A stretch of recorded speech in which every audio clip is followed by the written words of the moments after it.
nurse that broke protocol to save patients. Now my skin is cracking open. Final part. If you enjoyed this 3-part story, make sure to follow for more. Maybe I could trace the manufacturer, find a generic, something to make it feel less nameless. But every search hit a dead end. No website, no FDA listing, not even internal inventory records. The department that originally asked us to store it couldn't explain where it came from, or why. I kept searching. Through pathology reports, procurement records, even my own tampering with the vials, and nothing. Every attempt to dilute the dose, to ration it, only made things worse. The cracks came back faster, deeper. One night, they split me open across the abdomen. I barely made it to the bathroom before I vomited on the tile, choking on the stench. You just never get used to it as soon as you catch a whiff. Work didn't get easier. If anything, it became a mirror where I saw pieces of myself in every body that came through. The morgue reeked of sulfur on the bad days. Then without warning, time began slipping faster. A month ago, I realized the worst of it. I'm running low.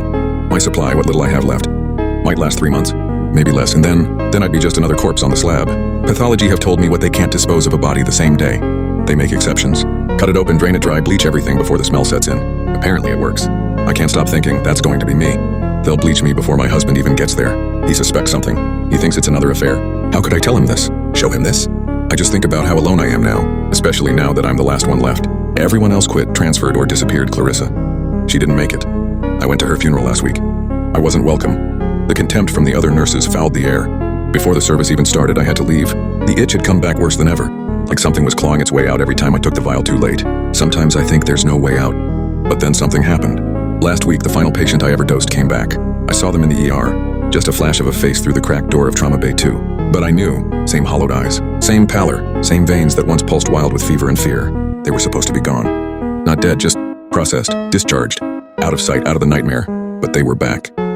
Sitting upright, legs swinging over the edge of the gurney, like they hadn't spent weeks with death curled in their lungs. Their eyes met mine, and they smiled. Not grateful, not kind, something else, something knowing. I couldn't breathe. I turned and walked until my knees hit tile. I didn't cry. I couldn't, I convulsed.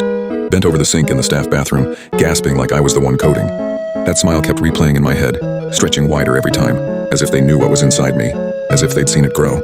I didn't go back to the floor. I couldn't. By the time I returned the next day, admin had already filled out the paperwork. Leave of absence, burnout, perfectly understandable.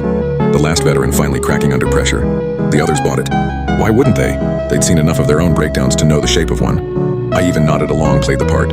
It was easier than the truth. That I'd seen a ghost come back wearing flesh I helped rewrite.